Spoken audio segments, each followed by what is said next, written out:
गोपीजनवल्लभ Girivardhari Jai गोपीजनवल्लभ Girivardhari Jai गोपीजनवल्लभ Girivardhari Jai गोपीजनवल्लभ Girivardhari Yashodanandan व्रजजनरञ्जन Yashodanandan व्रजजनरञ्जन Yashodanandan व्रजजनरञ्जन Yashodanandan व्रजजनरञ्जन यमुनातीरा वनचारी यमुनातीरा वनचारी यमुनातीरा वनचारी यमुनातीरा वनचारी Jai Radha Madhav Kunj Bihari Jai Radha Madhav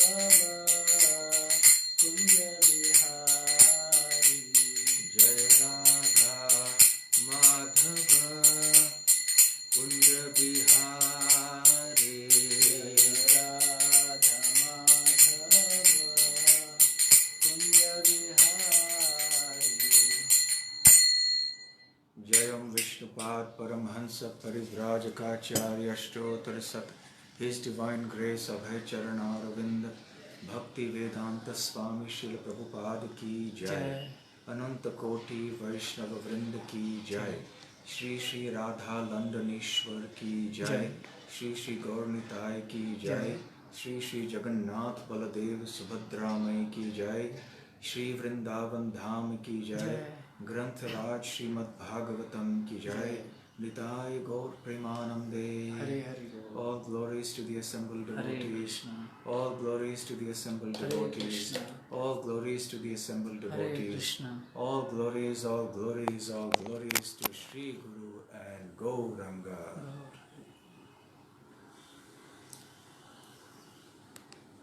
Om Namo Bhagavate Vasudevaya Om Namo Bhagavate Vasudevaya. Om Namo Bhagavate Vasudevaya Om Namo Bhagavate Vasudevaya. Om Namo Bhagavate Vasudevaya Om Namo Bhagavate Vasudevaya. Narayanam Namaskritya Narayanam Namaskrityam Naram Chaiva Narottamam Naram Chaiva Narottamam Devim Saraswatim Vyasam Devim Saraswatim Vyasam Tato Jayamudiraye Tato Jayamudiraye Nashtaprayeshva Bhadreshu Nashtaprayeshva Bhadreshu Nityam Bhagavata Sevaya Nityam Bhagavata Sevaya Bhagavatyuttama Shloke Bhagavati Uttama Shloke Bhaktir Bhavati Naishtiki Bhaktir Naishtaki. Om Jnanatimirandhasya Jnananjana Shalakaya Chakshurunmilitam Yena Tasmai Shri Gurave Namaha Shri Chaitanya Manobhishtam Sthapitam Yena Bhutale Swayam Rupa Kada Mahyam Dadati Svapadantikam Vandeham Shri Guru Shri Yutapadakamalam Shri Gurun Vaishnavanscha Shri Rupam Sagrajatam Sahagana Raghunathanvitam Tam Sajivam Sadvaitam Savadhutam Varijana Sahitam Krishna Chaitanya Devam Shri Radha Krishna Padam Sahagana Lalita Shri Vishakhanvitamscha Namo Om Vishnu Padaya Krishna Presthaya Bhutale Śrīmate Bhakti Vedanta Swami Niti Namine Namaste Saraswate Deve Gauravani Pracharine Nirvishesha Shunyavadi Paschatya Deshatarine Vanchakalpatarubhyascha Kripa Sindhubhya Evacha Patitanam Pavanebhyo Vaishnavebhyo Namo Namaha Jai Shri Krishna Chaitanya Prabhu Nityananda Shri Advaita Gadadhara Shiva Sadi Gaura Bhakta Vrinda Hare Krishna, Krishna Krishna, Hare Hare, Hare Rama, Rama Rama, Hare Hare. Hare Krishna. I am happy to be back with all of you for the ISKCON London retreat, virtual retreat on Krishna in Vrindavan. I'm sure you've been having a wonderful, transcendentally enlivening time, hearing all the other speakers. Today, the topic I have been requested to speak on is Worshipping Govardhana Hill, chapters 24, 25, 26 and 27 of the 10th canto of the Śrīmad Bhāgavatam.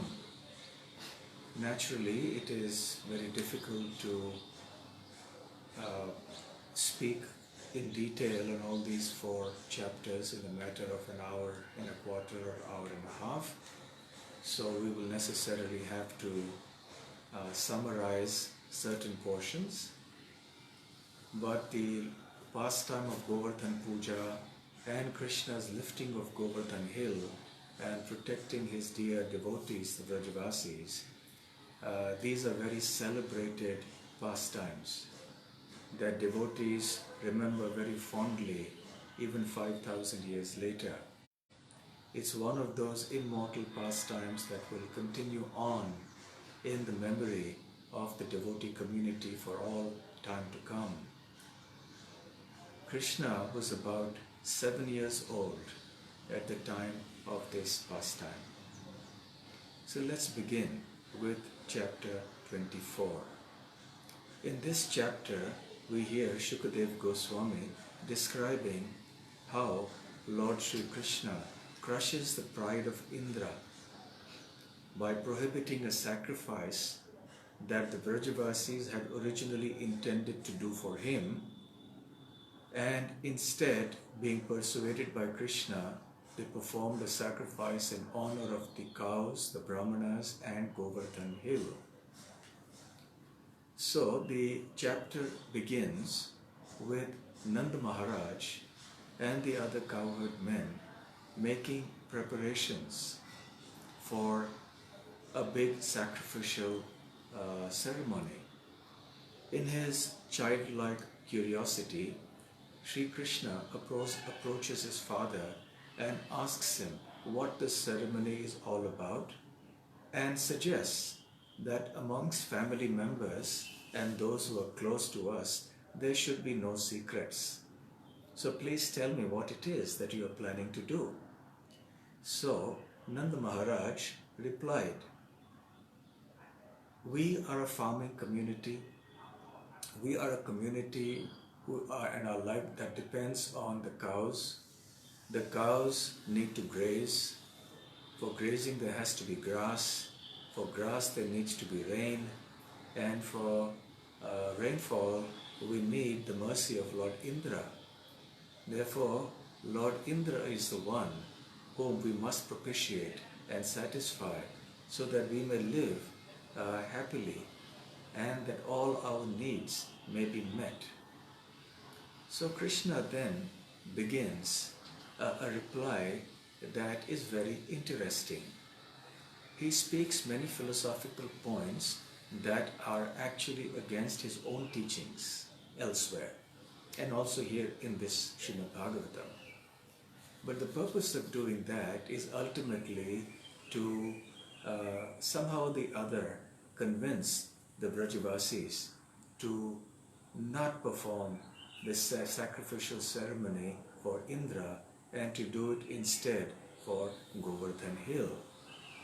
So he begins by speaking what is called the Karmavada, the philosophy of karma, also called the Karma Mimamsa philosophy, in which essentially the predominance or the ultimate position, the supremacy of karma is proclaimed. So Sri Krishna starts off by speaking this Karma Mimamsa and says that actually it is because of karma alone that we take birth in certain kinds of bodies and we experience varieties of suffering and happiness which are essentially the results of our karma. And when that karma runs out, then it gets exhausted and we continue. And therefore it is karma alone that is responsible for our well-being, or for our happiness and our sorrow. So what has Indra got to do with it?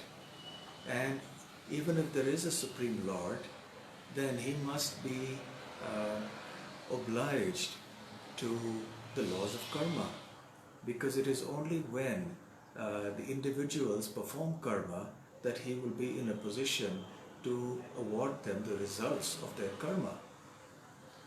So in any case, even if there is a Lord, he doesn't have a role to play, and it's ultimately the individuals performing karma, and therefore karma is supreme, nobody else. Of course, Lord Krishna deliberately speaks his philosophy and omits to address the issue of who made the law of karma in the first place, who decided that a certain type of karma would elicit suffering and another type of karma would elicit happiness or pleasure. Who is it that oversees the implementation of this law? Who is it that enforces the suffering or happiness upon living entities? And who is it that empowers the living entities to imagine and think about different types of karmas, and who gives them the strength, the ability, the situation and the circumstances in which they can perform this karma? So this karma mimamsa philosophy is of course wrong, but as I mentioned earlier, Krishna's immediate purpose is to somehow or other dissuade his dear Brajabasi devotees from performing this sacrifice for Indra. And an interesting point comes up here, which is that even if Krishna speaks something which is against the scripture, we cannot accept it. So here Krishna is speaking karma mimamsa philosophy. We understand from Bhagavad Gita and from Śrīmad Bhāgavatam and from various other scriptures that this karma mimamsa philosophy is very much mistaken, because it does not understand the role that a Supreme Lord plays in the implementation and the activation of the law of karma. So even if Krishna says something that apparently conflicts or even truly conflicts with the teachings of the scriptures, then we must examine why. We cannot quote it out of context. So, having explained the karma mimamsa philosophy and given a few variations to that, and time does not permit us to go into that today, then he speaks about another mistaken and a wrong philosophy, which is the atheistic Sankhya philosophy, in which he essentially speaks about the mechanistic nature of existence, or the mechanistic theory of this material world, in which it says that the cause of everything is simply the blind working of nature. Nature is comprised of the three modes of material nature, and these modes interact in certain ways and produce certain reactions, sometimes leading to happiness, sometimes to distress, and sometimes it leads to rainfall, sometimes it leads to drought. And therefore it is the three modes of material nature that blindly interact with each other, and there is no question of any personality or of God who is underlying this or who is behind this. Of course, this is also a mistaken idea, and it is quite prevalent today, especially amongst those people who are influenced by the ideas of modern science and modern philosophy. So you see that these ideas that have been propounded in the last century or so are not really new ideas. They have been existing from time immemorial, and Krishna has only voiced those ideas that had been existing even far before he advented on this planet. And he actually wanted to draw attention to this, and at other places in the Bhagavatam, he is going to condemn such ideas. So in any case, he speaks that atheistic Sankhya philosophy, and then he speaks about the need to connect and relate to the environment. He says, my dear father, we are all ultimately cowherds. And as you have rightly said, that we depend on the cows who depend on the grass, and therefore the grass grows in the forests, it grows in Govardhana hill. So therefore these should be our worshipable objects. So giving up the worship of Lord Indra, let us perform a sacrificial ceremony to worship the cows, to worship the Brahmanas, to worship Govardhana hill, and let us appreciate all the forests that we have around us. In this way, Krishna somehow or the other brings them to the point where they agree to perform this kind of sacrifice. Now the question may arise, why did Krishna want to dissuade Nanda Maharaj from performing a sacrifice for the pleasure of Indra? So the celebrated commentator, the original commentator of the Śrīmad Bhāgavatam, Srila Sridhar Swami, has said that the first and most important reason that Krishna was trying to dissuade Nanda Maharaj and the others from performing the Indra Yajna was that he wanted to knock down the mountain of pride that had somehow grown in Indra's heart. And Indra was actually his devotee. He was his representative as the king of the Devas. Originally, of course, the ultimate king of everything is Krishna. So Krishna is the original Indra. But sometimes it so happens that even devotees of the Lord get puffed up with false pride. And that becomes a dangerous situation for the devotee and perhaps for others as well. So therefore, Krishna saw that this was quite unbecoming of Indra as a devotee and as the king of the demigods, and therefore he wanted to crush his pride. This was the first reason why Krishna dissuaded Nanda Maharaj from performing this sacrifice. The second reason, according to Sridhar Swami, is that he wanted to initiate a very blissful Govardhana Puja festival, which would then be celebrated year after year for a long, long time to come. You see, after all, what are our festivals? Our festivals, they celebrate certain important occasions in the life and pertaining to the teachings of the Supreme Lord and His great devotees. So when the Lord appears here on this earth, He performs so many types of activities that provide subject matter for the devotees to hear about, chant about and remember, and also to celebrate in the form of festivals. So therefore, the Govardhana Puja festival was something that Krishna wanted to initiate. And for this reason it was essential that instead of having Indra sacrifice, the Govardhana Puja would be done. The third reason was that Krishna wanted to enjoy, and he wanted the Vrajavasis to also enjoy a very special pastime. And that pastime was that all the Vrajavasis and Krishna would be together 24/7, literally, for 1 week and 24 hours a day together under the Govardhana hill.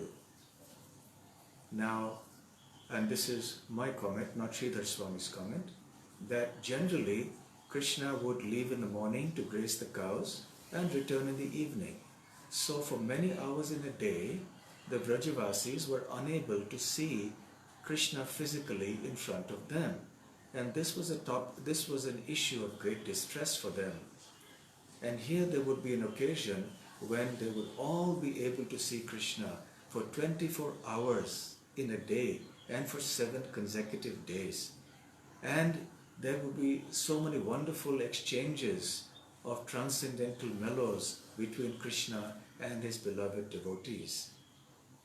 And therefore this Govardhan lifting pastime would also be one of those celebrated pastimes that would be observed by the devotees for many, many years to come.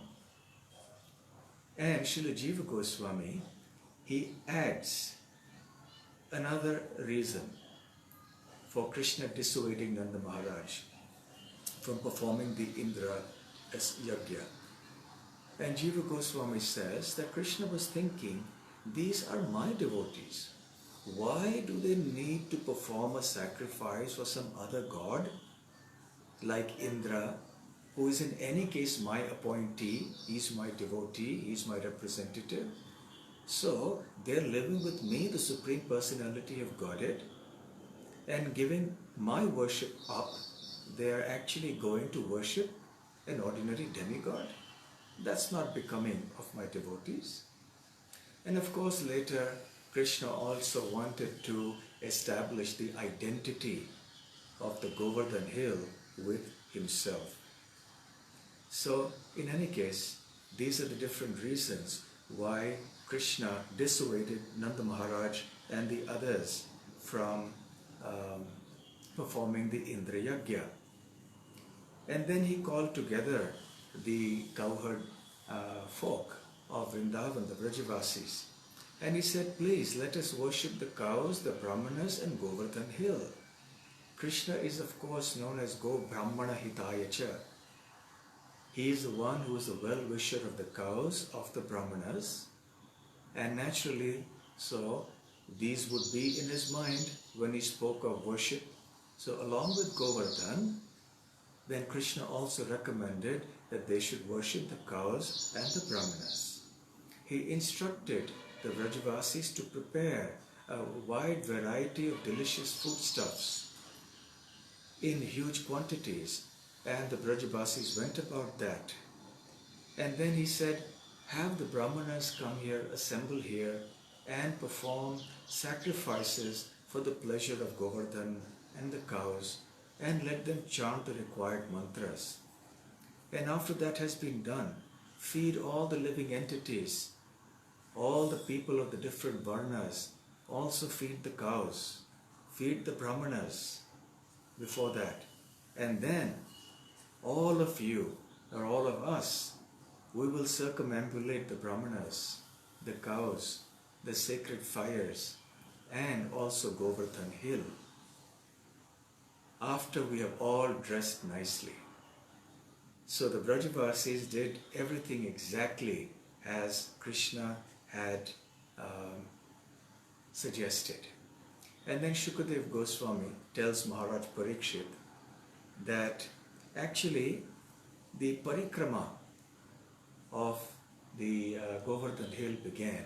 So Krishna inaugurated not only the Govardhan Puja, but also the Govardhan Parikrama. So in any case, so this was something that he asked all of them to do. So they went on the Parikrama, the gopis were following on ox carts, and they were singing the glories of Krishna, and the singing of the gopis was mingling with the auspicious chants of the Brahmanas. And in this way, a very, very divine atmosphere was created. Everybody was in great bliss. And when the offerings were to be made to Govardhan, the Vrajavasis had cooked many, many items, and they were all placed in front of Govardhan. The Vrajavasis requested Govardhan to accept that offering. And then Govardhan did something miraculous. Actually, Krishna took on a gigantic form of Govardhan. And with that form, he actually consumed all the offerings that the Vrajavasis had brought for him.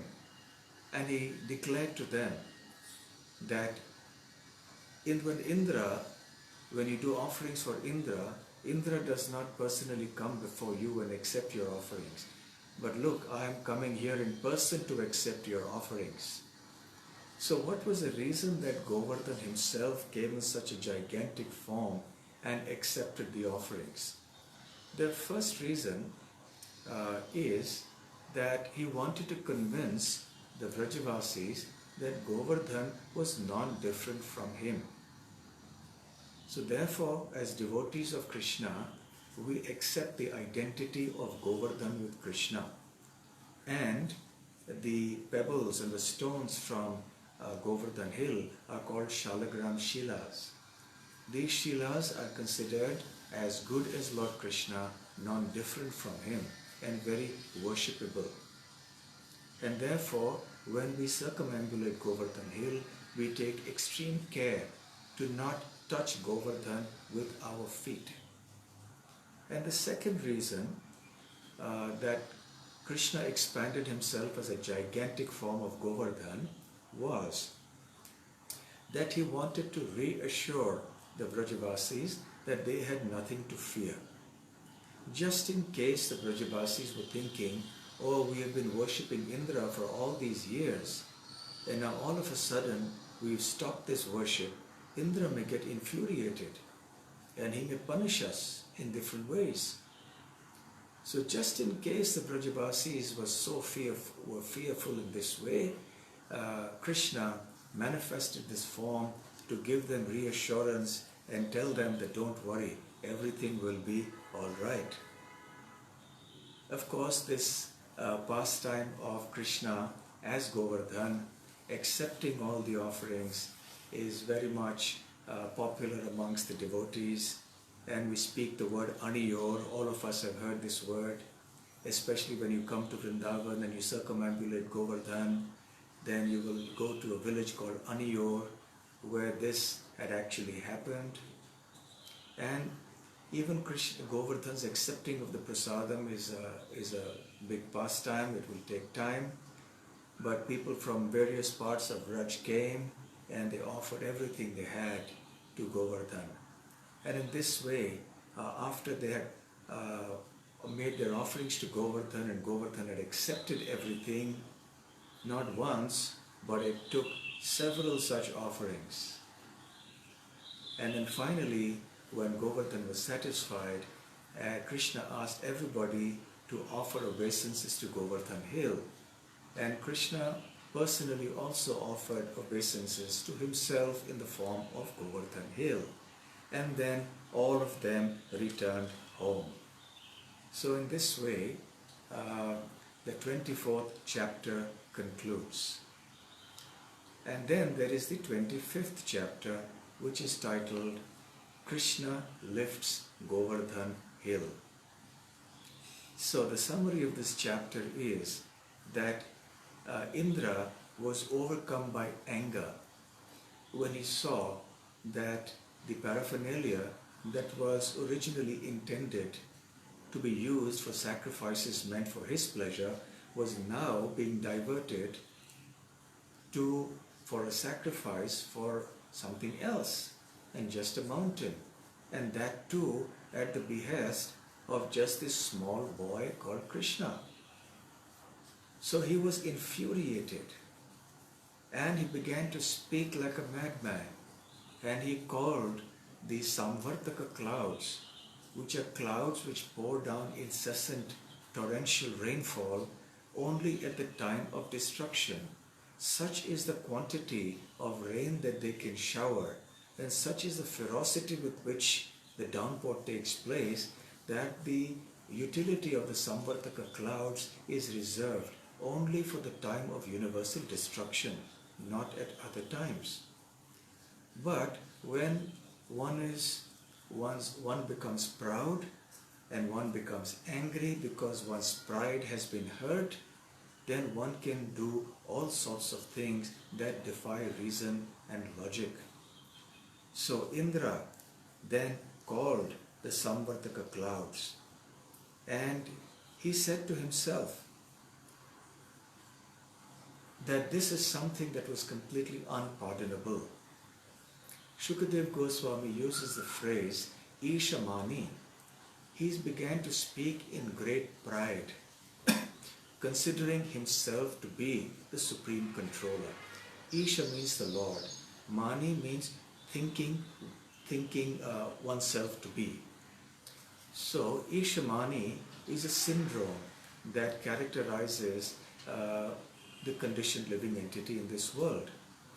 And it is so dangerous that it can come even amongst devotees who are in such exalted positions as Indra, the king of heaven. And then Krishna, or rather Indra, he becomes so angry.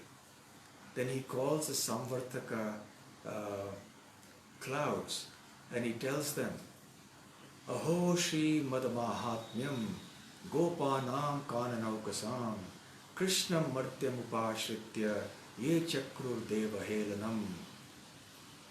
He says, oh, just see, Śrīmad. Śrī means opulence, Mada means pride.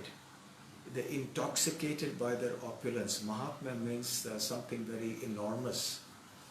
So just see how enormously intoxicated these Vrajavasis have become with their opulence. They have become so proud.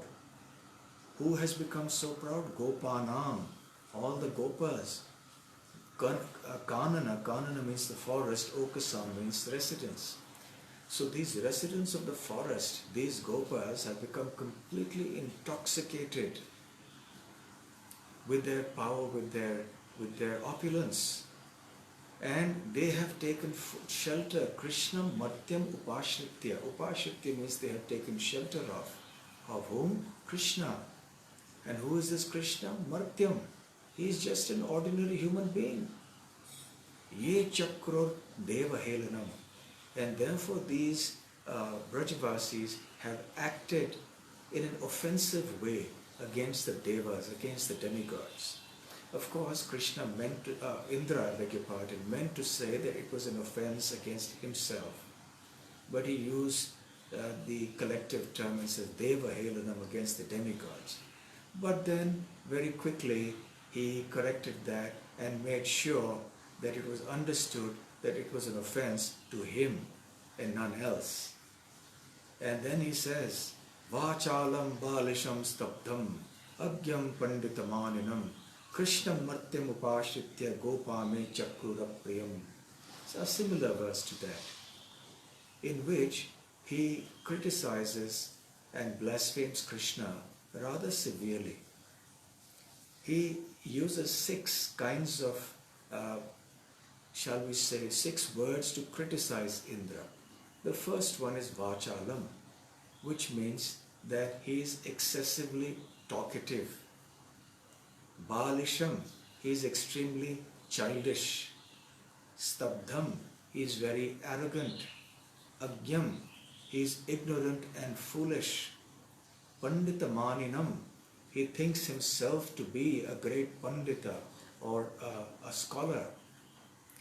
Krishnam, this Krishna, Martyam, he is just an ordinary human being. And the Gopa, all these cowherd men, Upashritya, they have taken shelter of him. And what have they done? Chakrur apriyam.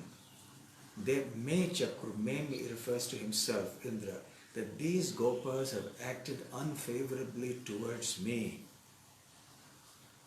Srila Śrīdhar Swami gives an interesting explanation of how Goddess Saraswati turns around these words to mean something that is actually favorable to Krishna, and then she presents them at Krishna's lotus feet with the hope that Krishna will forgive Indra for his diatribe and his rant against Krishna. So in any case, then Indra tells the Samvartaka clouds, now you go and shower the torrential rains upon the residents of Vrindavan. They have become too proud. So Samvartaka cloud was a little perplexed, but then it had to follow its master. So the Samvartaka clouds came, and there was such heavy downpour, the likes of which the world had not seen for a long time, and certainly not the Vrajavasis. The rain was falling in massive columns, not in the form of drops. There was hailstones coming, falling. There were sharp winds, there was thunder, and there was lightning flashing. It was a thoroughly frightening situation. And it was so cold. The Brajabasis were wet and they were shivering, and the cows and calves were panic-stricken. And the Brajabasis, the Gopas, they were trying to cover the bodies of the calves to protect them from this cold and the rain. And in this way they were terrified. And of course, when the Brajabasis are terrified or they are afraid of something, they are in anxiety, what do? They do what devotees are meant to do, which is to go and take complete shelter of Krishna. So the Brajavasis, they went to Krishna. Krishna, Krishna Mahabhaga, Tvannatham Gokulam Prabho, Tratum Arhasi Devannaha, Kupitad Bhaktavatsala. Oh Krishna, Krishna, they said Krishna's name twice. Krishna, Krishna, Mahabhaga, oh fortunate one. Tvannathan, you who are your own master. That means Krishna doesn't have any other master. Krishna is his own master and he is the master of everybody else. So you who are the master of yourself, Gokulam Prabho, O Lord of Gokula, Tratum Arhasi, please protect us. Devannaha Kupitad. The Deva, the Indra, has become very angry. Kupitad, he has become very angry with us. You are Bhakta Vatsala. You are very affectionate to our devotees. So please protect us. And how can Krishna ignore the fervent calls of his devotees for help and protection? And indeed, as the Brajavasis say, that Krishna is Bhakta Vatsala, he is very affectionate to his devotees. So immediately Krishna ran from the place where he was to Govardhana hill. And Srila Vishwanath Chakravarti Thakur says that a particular Shakti of Krishna, Samhariki Shakti, somehow or the other covered Krishna in such a way that as he was running from the place where he was to Govardhana hill, not a drop of water could fall on him. So Krishna went up to Govardhana hill.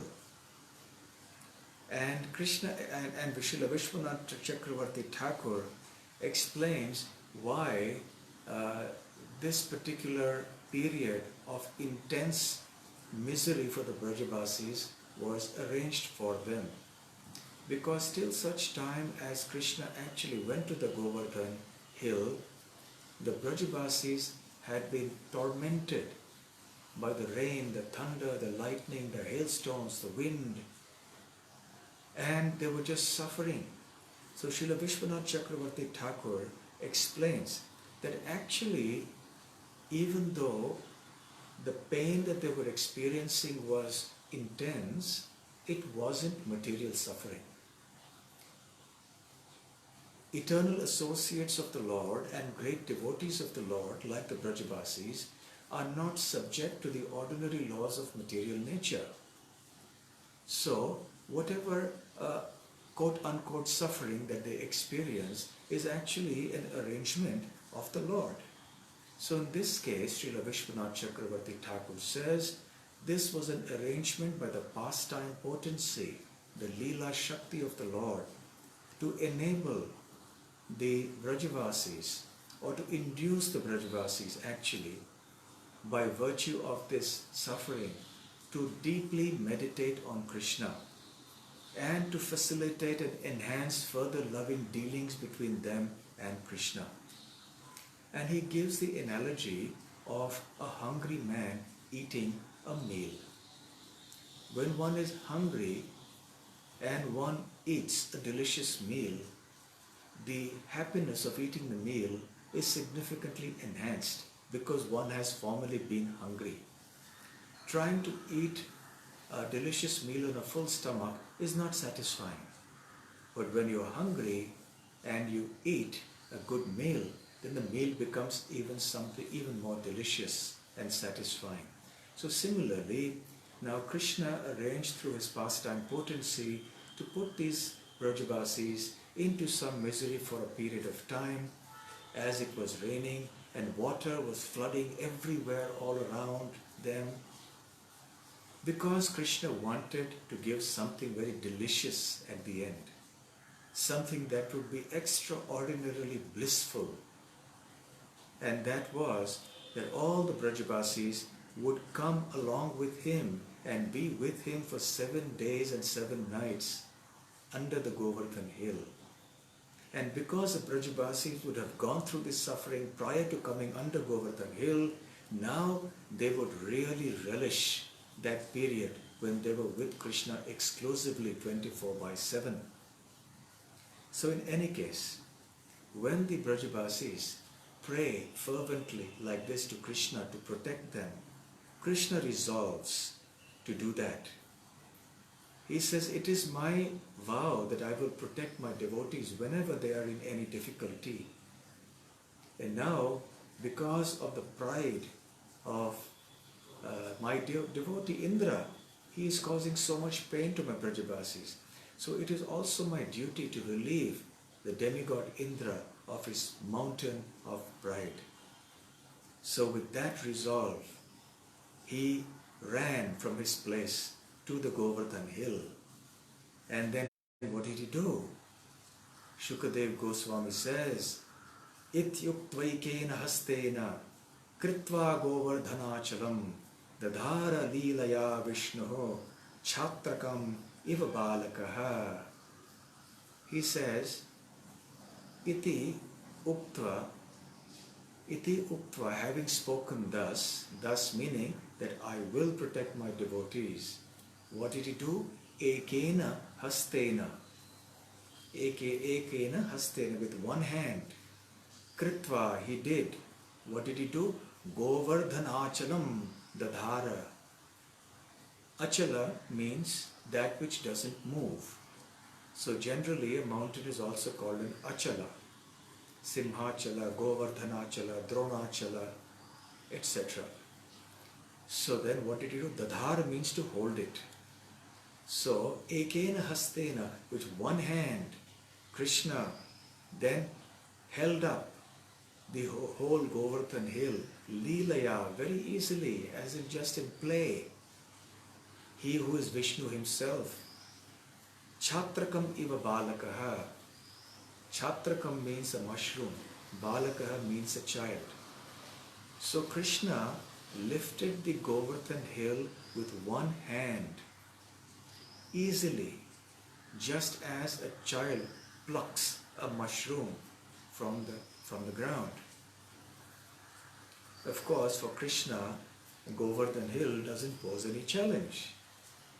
It's not a difficult thing for he who maintains, destroys unlimited universes and is the cause of all of them as well. So just to lift one medium-sized mountain was not something extraordinary for the Lord.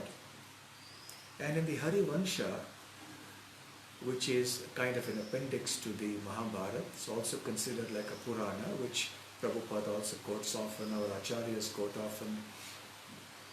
It is explained that actually the Ekena Hastena, that Krishna lifted it with one hand, implies that actually Krishna lifted it with the left hand. And we see so many pictures of Krishna lifting Govardhana hill, and not only does he lift the Govardhana hill with the left hand, he does so with his little finger of the left hand. And there is a kind of a symbolism or a significance to this gesture of Krishna doing so with his little finger of the left hand. Generally people are right-handed. Of course there are so many left-handers as well, but the vast majority are right-handers. And as right-handers it's very difficult to do things with the left hand. So if something is very easy, then generally people say, oh, it's left hand's work for me, meaning that it's so easy I can even do it with my left hand. And so generally, the symbolism behind lifting Govardhan with the left hand is that it's such an easy task for Krishna that he could lift it with his left hand. And the weakest finger in the five, amongst the five, is the little finger. So Krishna not only lifted the Govardhana with his left hand, but he did so with his little finger. And as he held it aloft, he stood there very, very dashingly in a debonair fashion, standing there. And then he invited all the Brajavasis to come. Srila Vishwanath Chakravarti Thakur says that due to the ecstasy of feeling Krishna's touch, Govardhan did not feel any distress at the thunderbolts that were released upon him by Indra. On the contrary, to Govardhan it felt as if soft, fragrant flowers were being offered to him. This is the commentary of Srila Vishwanath Chakravarti Thakur, who goes on to say that not only was Govardhan not at all affected by the heavy rain and the cold and the thunderbolts and the hailstones and so on, even the animals like the deer and the peacock and the others who were on top of Govardhan hill were also similarly unaffected and untouched by all this misery. So as Krishna stood there holding aloft the Govardhan hill, he invited the Brajavasis to come under the Govardhan hill. Now, it is quite understandable if when someone lifts aloft something like a mountain, what to speak of a mountain, even a small box with one hand, and asks us to come under the box, we will hesitate. Because what if the person is not able to hold it and the box comes crashing down on our head? And this was not just a box, this was a mountain. And it was being held aloft by a little 7-year-old boy on his left hand. So just in case the Brajavasis had entertained any such doubts, Krishna went on to reassure them, and he told them that don't worry, my dear Brajavasis, you please come here. I assure you nothing will happen. You will be completely safe. And they all came there, and there was ample room for all. So social distancing was not an issue. There was no problem in having adequate space. There was no crowding. They didn't have to squeeze into a small place. There was sufficient room, and because of ecstasy, Govardhan hill had expanded himself. The Acharyas explained that Govardhan was a medium-sized hill, and there were hundreds of thousands of cows, not less than 900,000 cows that Nanda Maharaj had, and plus there were thousands of Brajavasis, and then there were other animals as well. So how could they all accommodate under a medium-sized hill? So the Acharyas explained that actually because of ecstasy, Govardhana expanded, and therefore there was ample space underneath Govardhan to accommodate all the Brajavasis. And furthermore, the Acharyas say that by Krishna's potency, the entire district of Mathura did not flood after the initial problem that happened. And it all started getting dried up. And the people in the area did not feel any difficulty. And it is also explained that Krishna's Sudarshan Chakra actually rapidly, this is not stated in the Bhagavatam, but it is said by the Brajavasis, it is there in popular folklore, that the Sudarshan Chakra whirled around Govardhan hill again and again and again, and because of its heat it evaporated all the water that would fall. so that the situation under the Govardhan hill was very pleasant. There were no winds, there was no cold, there was no hailstones, there was no rain. It was a very pleasant climate under the hill as the Brajavasis stood there. And for 7 days consecutively and 7 nights, the Brajavasis, because of Krishna's desire and mercy, did not feel hunger, thirst, tiredness, sleep. They were simply in the greatest of transcendental ecstasy. And there was only one thing they were doing for those 7 days and 7 nights. They were simply gazing with unblinking eyes at Krishna's beautiful form. And various types of transcendental exchanges were happening between Krishna and the gopis and the Krishna and others. And these are pastimes that we all hear when we go for a Govardhan parikrama. So time obviously does not permit us to go into those pastimes.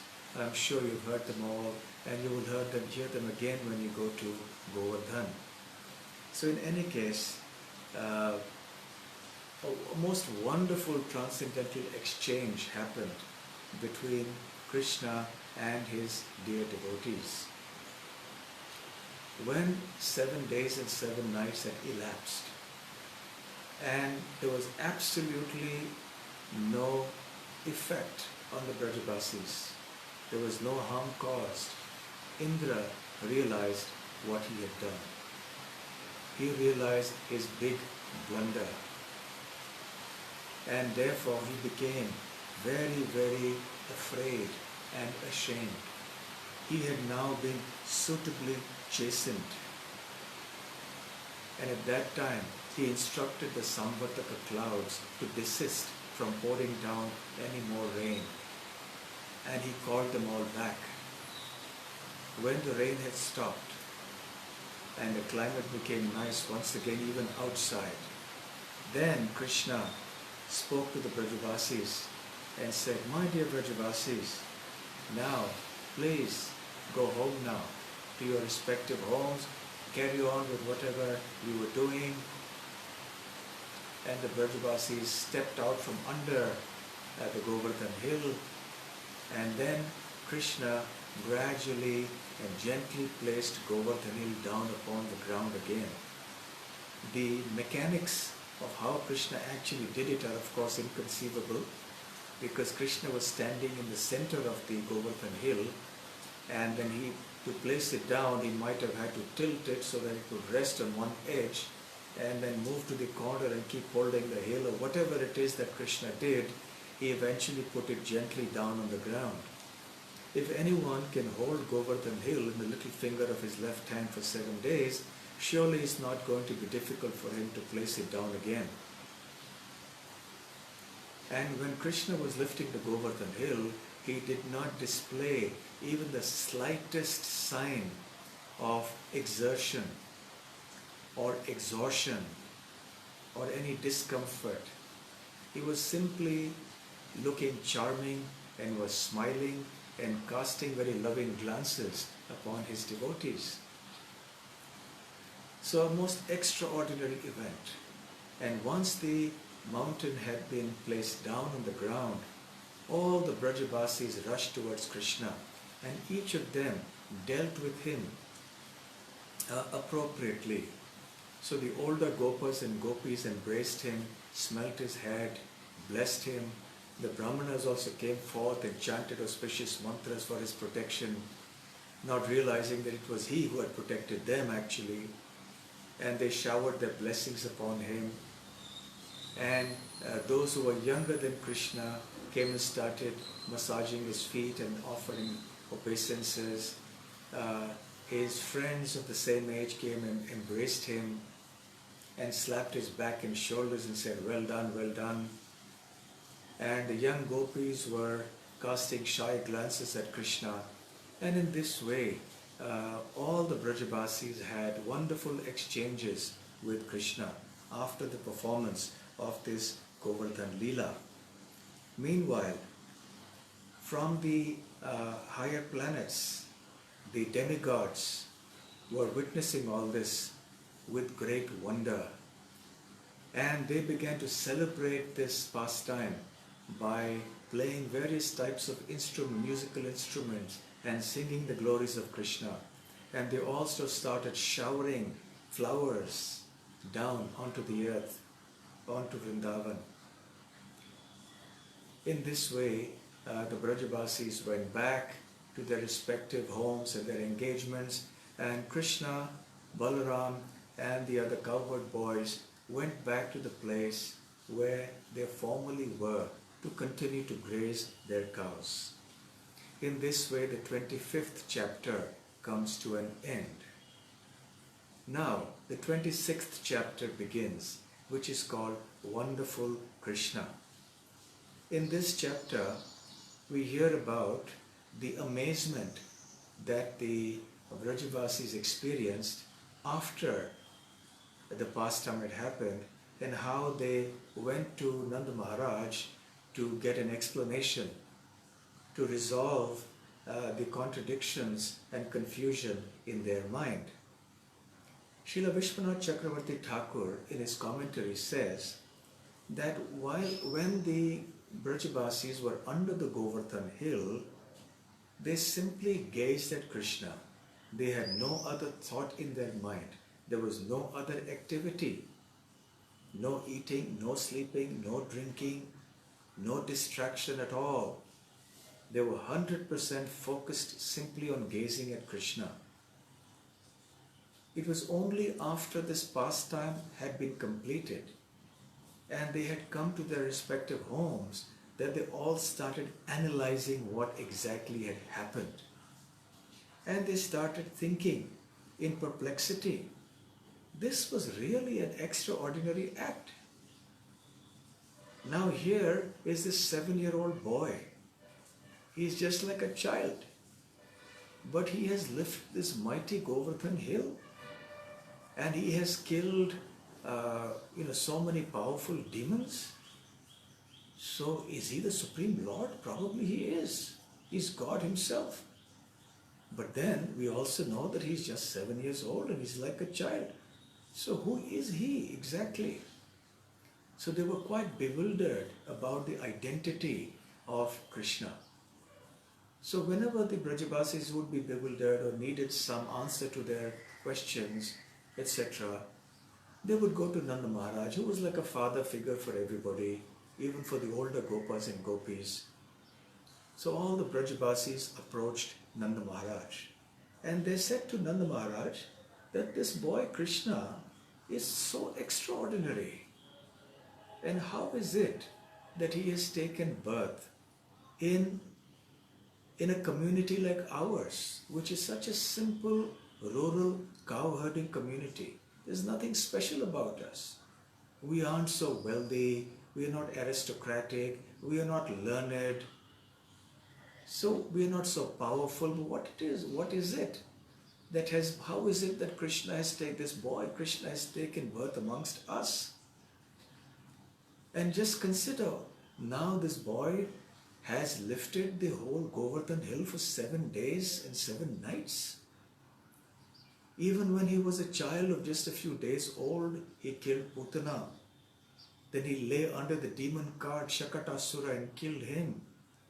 Then he killed the whirlwind demon Trinavarta. And then when his mother bound him to the grinding mortar, which was very heavy, he pulled that grinding mortar along the ground as he crawled. And when the grinding mortar got stuck between 2 Yamalarjuna trees, he pulled the trees down. And then he killed this huge demon Bakasura by tearing its mouth. And this demon called Vatsasura, who took the form of a calf and came. Along with Balaram, he killed Dhenukasura and Pralambasura. He saved all of us from the forest fire. He subdued that fierce serpent demon Kaliya. And how is it that we are so affectionate to him? There is no limit to how much love we have in our hearts for Krishna. And how is it that he also spontaneously loves us in that way? This is quite bewildering. So who is this person? We see that when he does all these things, we start thinking he's God, but then we realize that when he's fearful, he goes and runs to his mother, and when his mother doesn't cuddle him or his mother doesn't pamper him, then he gets angry. When we don't pamper him or cuddle him, then he becomes disappointed, he sulks. He plays so many games and pranks like a mischievous prankster. When there's thunder clapping in the sky, he gets afraid. So these are symptoms of an ordinary boy. He just laughs and plays and cries just like ordinary children. And he's only 7 years old. And yet he has done all of these things. So we are quite bewildered about who Krishna is and how is it that he has come here in our midst. So Nanda Maharaj smiled affectionately and told them, "Don't worry, let me settle all your doubts." He said, you know, at the time of Krishna's appearance, or soon after that, Garga Muni, our Kula Guru, our family priest, had come here. And he said, actually, that your son appears in every yuga, in every millennium, as an incarnation. Previously, he has come in the white, red, and yellow colors. And this time he has appeared in a blackish form. So therefore, this child is actually not ordinary. He has appeared previously as the son of Vasudeva, and therefore one of his names is Vasudeva. Actually, he has many names and forms. And this boy will always act auspiciously for all of you Brajavasis. And he will protect you from all calamities and dangers. So, whenever the devotees are in danger, because Lord Narayana is with them, so they are always protected, they always emerge victorious in the end. There is no defeat for them. So similarly, all of you Brajavasis will always be protected and you will always emerge victorious because Krishna is with you. Narayana Samaha. He is exactly like Narayana. Garga Muni didn't exactly say that he was Narayana, but he said he is like Narayana in what? In transcendental qualities, in opulences, in name, in form, etc. So do not be astonished, O Nanda Maharaj, Garga Muni had said at that time. This boy will do good for all of you. And then Nanda Maharaj tells the Brajavasis, after hearing Garga Muni's statements, I have understood and I have begun to think of Krishna as an expansion of Narayana. And after hearing this elaborate explanation, the Brajavasis, who were basically very simple-hearted folk, and they were easily convinced by this explanation. They already loved Krishna from the bottom of their hearts. They are the topmost devotees of Krishna in all of existence.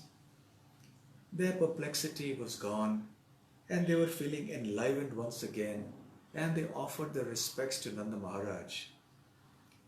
The Acharyas say that at that point in time, Krishna was playing in the forest, and when he returned, the Brajavasis worshipped him as well, and they offered all kinds of wonderful gifts to Nanda Maharaj as well as to Krishna. And everybody went back home completely satisfied, their bewilderment gone. And they said, never mind, we have Krishna, whatever Krishna is, we don't care, but he is our lovable Krishna. This is the situation in Vrindavan. And with that ends the 26th chapter.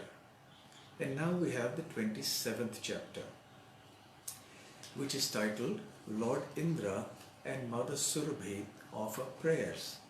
So this chapter describes how the Surabhi cow and Indra, having seen the amazing power of Lord Krishna, performed a bathing ceremony for him.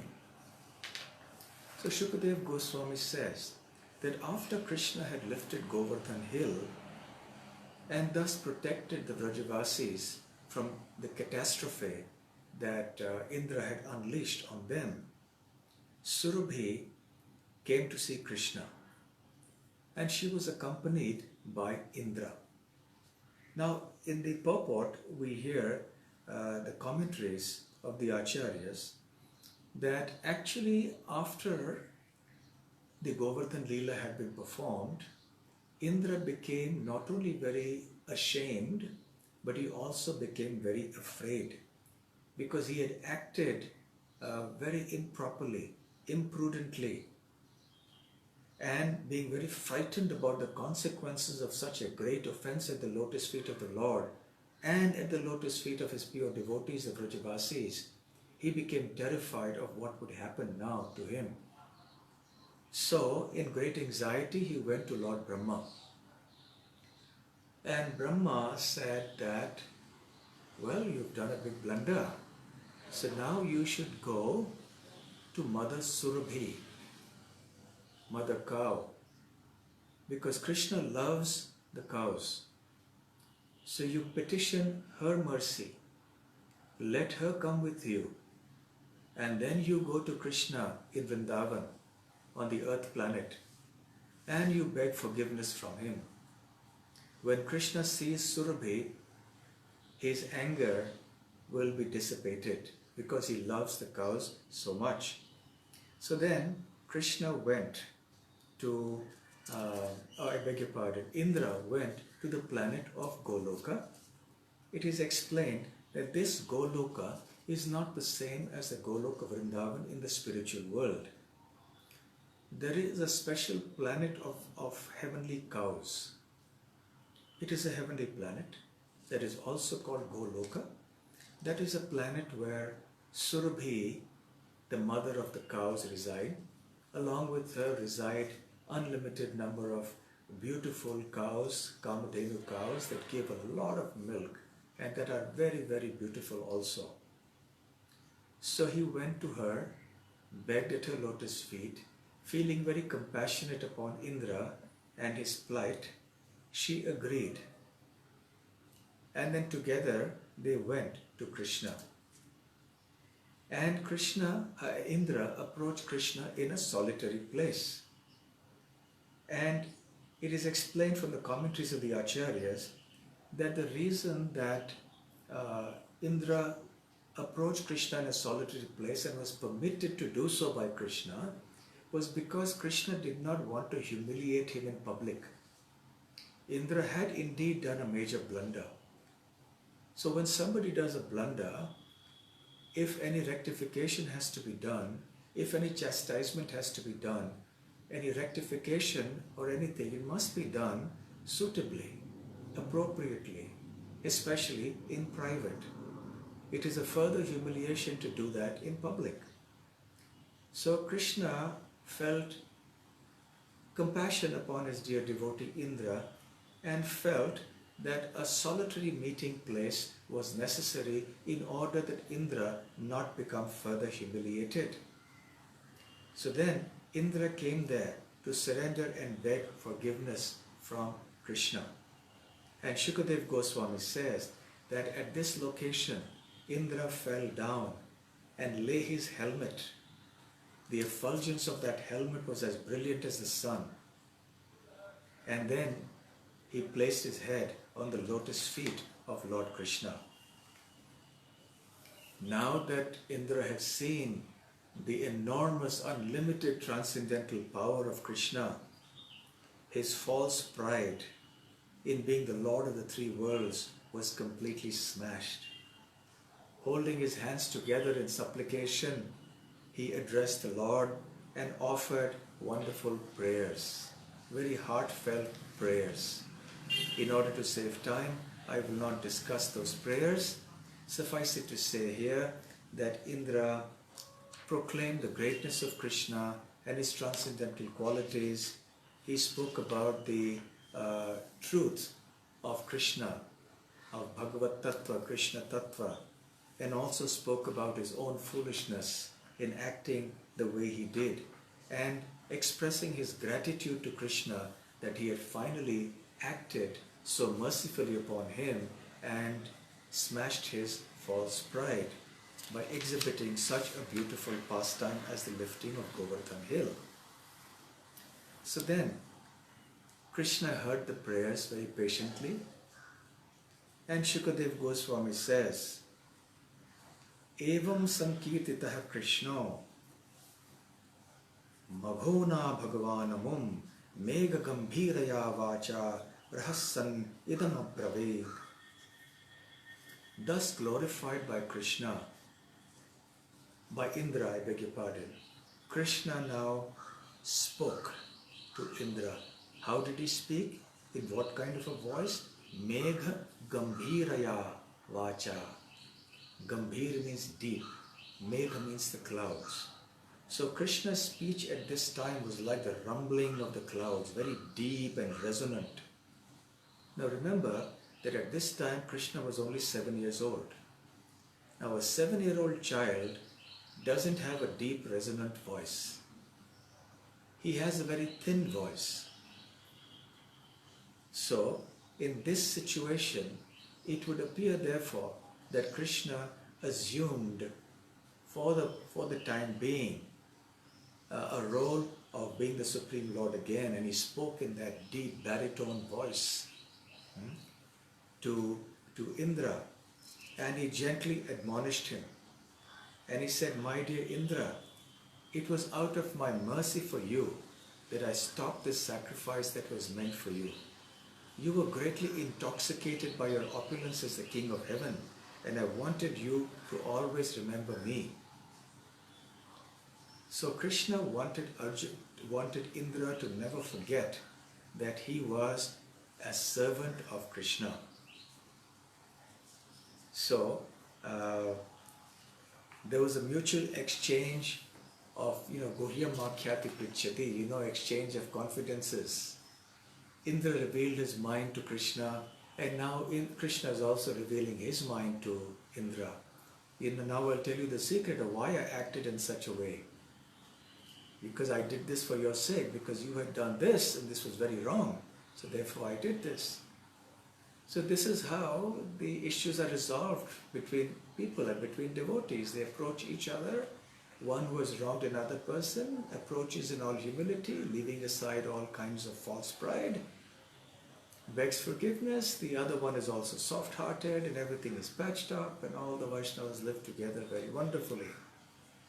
So anyway, Krishna continues, a man blinded by intoxication with his power and opulence cannot see me nearby with a rod of punishment in my hand. Danda Panim. Panim means hand, Danda means the rod of chastisement. If I desire his real welfare, I drag him down from his materially fortunate position. So Krishna's mercy may come in different ways. Sometimes it may come when Krishna gives somebody opulence or position or power, and sometimes the mercy comes when Krishna takes away that opulence and that prestige and power. Krishna will do whatever is best, not only for his devotees, but for everyone. And then, after that, Krishna said to Indra, you may now go, execute my order, and remain in your appointed position as King of Heaven, but be sober, without false pride. Stambha varjitaha.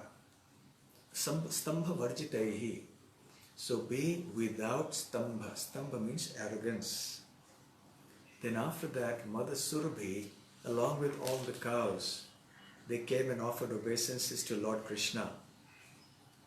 And she actually requested his attention, and she addressed the Supreme Personality of Godhead who was present before Gopa Rupinam Ishwaram as a cowherd boy. And then Surabhi offered her beautiful prayers. You are actually our worshipable deity. Therefore, O Lord of the universe, for the benefit of the cows, the brahmanas, the demigods, and all other saintly persons, please become our Indra. So Surabhi, Mother Surabhi was actually telling Krishna, this Indra is a fake Indra. is a make-believe Indra. This Indra is supposed to be the representative of the original Indra, the king, that is you. But he forgot that he was a representative of the real ultimate king. And he thought he had become an independent, all-powerful king. So therefore, actually, he is not Indra. You are the real Indra. And Brahma has ordered us to coronate you today. And we shall perform your abhishek, your bathing ceremony. As Indra, we shall coronate you as Indra, the real king, because you have descended to this earth to relieve the earth of all sorts of burden. And then Surabhi, along with the cows, performed the grand bathing ceremony of Lord Krishna with her milk. And Indra, and ordered by his mother Aditi, also arranged for a bathing of Lord Krishna with the water from the celestial Ganga, which was poured onto Krishna's transcendental body by Indra's elephant carrier Airavata. And thus, in the company of the demigods and great sages, Indra coronated Lord Krishna and gave him the name Govinda.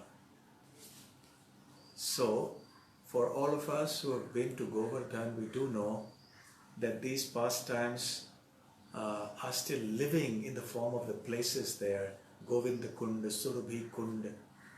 There are many such places in and around Govardhana which are still testimony to the fact that Krishna performed these different pastimes at these places.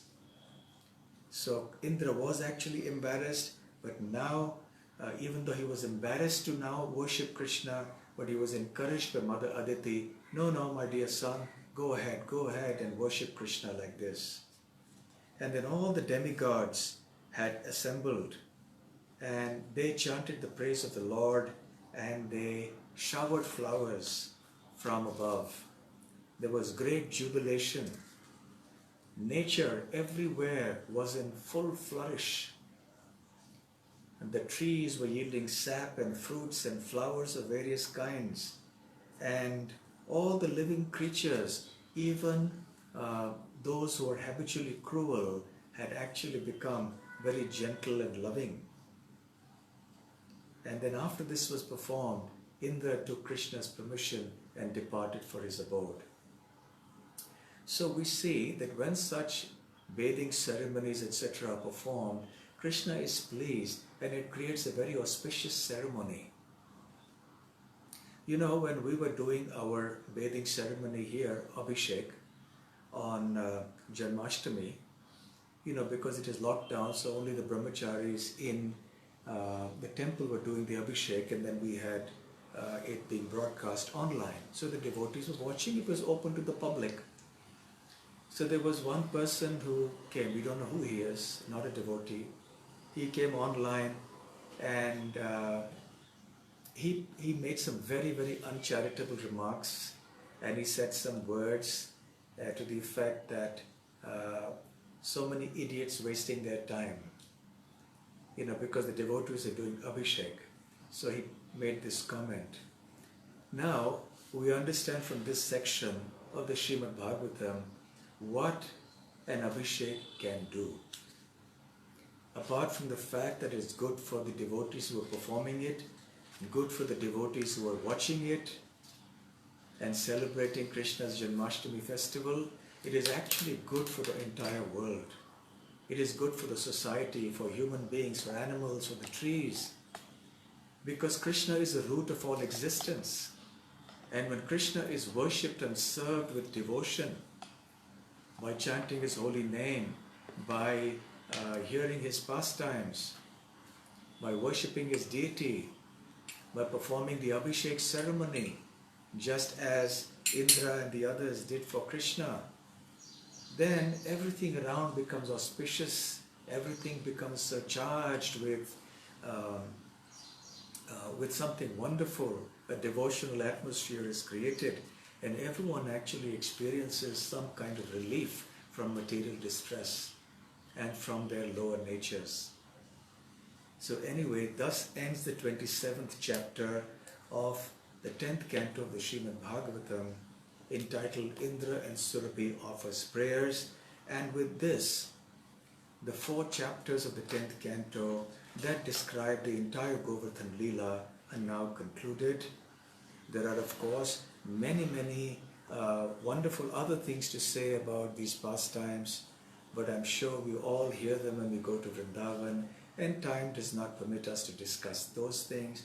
So I will stop here in order to facilitate a few questions. Thank you very much. Shri Giri Govardhan ki jai. Shri Radha Giridhari ki jai. Gaur Premanande. Hari Hari Bol. Thank you so much, Maharaj, for taking us on the journey of worshipping Govardhana and the various pastimes related to Govardhana. Thank you so much. So we've got a question here from Rupa Gupta Prabhu. The Brajavasis were covered by Yogamaya and thought Krishna was their darling little boy. Why then did the Brajavasis want to take Krishna's shelter, saying, Krishna, you are the master, please protect us? Okay. Well, even though the Brajavasis considered Krishna as a cowherd boy, as their lovable, son or friend or whatever, but they still had experience that every time there was trouble in Vrindavan, it was Krishna who actually resolved the issue and rescued the Brajavasis from all kinds of calamitous situations. And it began when Krishna was 6 days old, when he killed the fierce demoness Putana. So from that time on, Krishna remained a great puzzle for the Brajavasis. But because they were full of love for him, they didn't really try to analyze it too much. But they only knew that whatever happens, somehow or the other, it is Krishna who will help us. So this is something very special about Vrindavan. You see, when Krishna displays his opulence in other places, the sense of intimacy that the devotees have towards Krishna is compromised by a spirit of awe and reverence that creeps into the heart of the devotee. For example, in Mathura, when Devaki and Vasudeva witnessed the killing of Kamsa and Chanur and Mushtik and the other powerful wrestlers and so on, they were struck with wonder. And they started thinking, oh, we thought of Krishna as our son, but actually he's the Supreme Lord. And so their pure, simple, sweet, fraternal affection, Vatsalya Bhav, was compromised, was weakened, and Krishna did not like that. So he covered them again with Yogamaya, so that they could once again look at Krishna as their son. So, when Krishna displays his opulences, his power in other places, the sweetness of the love of the devotees somewhat gets compromised. But not so in Vrindavan. In Vrindavan, even though Krishna demonstrated his prowess time and time again, almost every day, nevertheless, this did not compromise or diminish the sweetness of the love of the Brajavasis for Krishna. On the contrary, it only enhanced the sweetness of their love. So here is this apparent paradox, that the more Krishna displayed his power and opulence, the more, the sweeter that the love of the Brajavasis became for Krishna. Thank you, Maharaj, for clarifying that. We've got another question from Lavanga Latika. Krishna convinced Nanda Maharaj by philosophy that the offering should be made to Indra. Should not be made to Indra. Why then was Indra not convinced by Krishna's argument? Okay. Krishna was not convinced by, or rather Indra was not convinced by Krishna's argument because Indra was looking out for worship for himself. He did not understand at that point that Krishna was the Supreme Personality of Godhead. He said twice, Krishna Martyam, Krishnam Martyam, that Krishna was an ordinary human child. So therefore, he was looking at worship for himself, and when that was taken away from him, he became furious. And also, he did not like what Krishna was saying, because what Krishna was saying is that karma is supreme, so what has Indra got to do with it? The three modes of material nature are supreme, what has Indra got to do with it? So naturally, this was not something that was to Indra's liking. So he didn't accept what Krishna said, and he was certainly very unhappy with the fact that the sacrifice that was meant for him was now stopped. Thank you, Maharaj. We've got a question from Sundaranand Prabhu.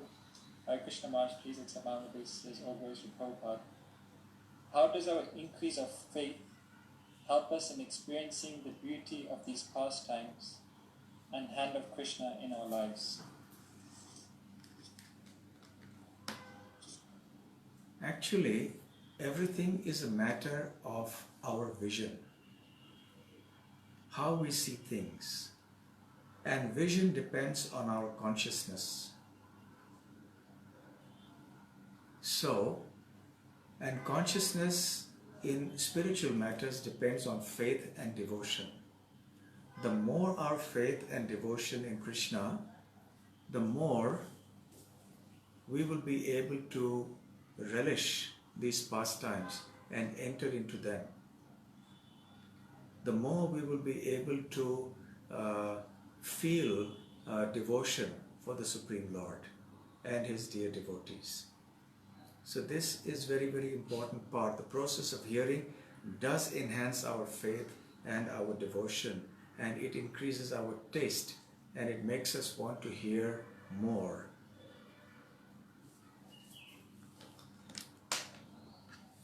I think one last question. Okay, thank you. We've got another question from Sundaranand Prabhu. What is the dharma of the Samvartaka cloud? To obey his master or obey the master of creation? As you said, Maharaj, even if Krishna speaks of philosophy in contradiction, we should not accept that.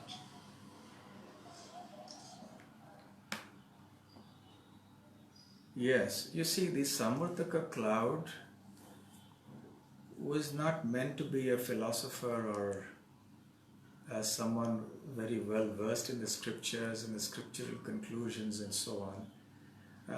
Maybe he's a devotee as well because he's living on the heavenly planets, maybe. But essentially he was performing these duties as a faithful servant of his master Indra.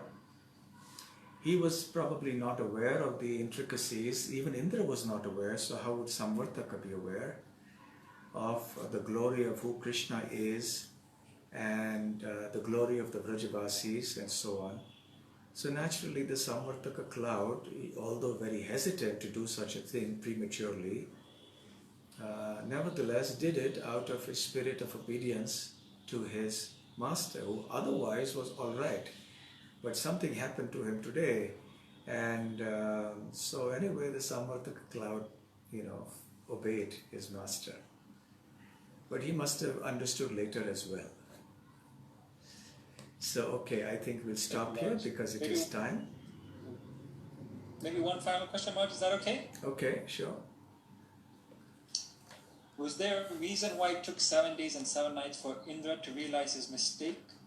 As generally when you make a mistake, you realize it, somewhat like immediately. Why? Is there any particular reason why it took 7 days? Well, time is relative within the universe. So 7 days for us on earth is a very short time for Indra.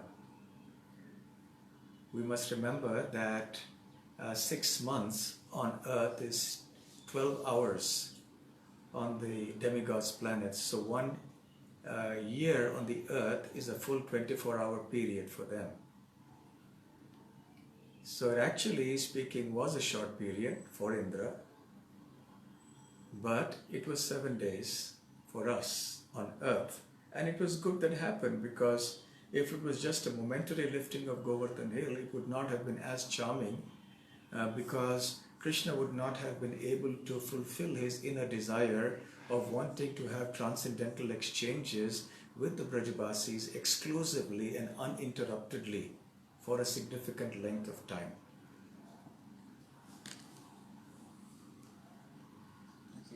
Okay. Thank you so much, Marge. On behalf of the ISKCON London Retreat team, would really like to deeply appreciate you from the bottom of the heart for giving us your precious time to share with us these pastimes of Krishna and Vrindavan. And we hope you can join us again for your next retreat. Thank you. Thank you very much to all the devotees, and it's wonderful you having such programs there, and wish you all well for your good health and for your Krishna consciousness. Srila Prabhupada ki jai. Gaur Premanande. Hari Hari Bol. Hare Krishna. Thank you very much.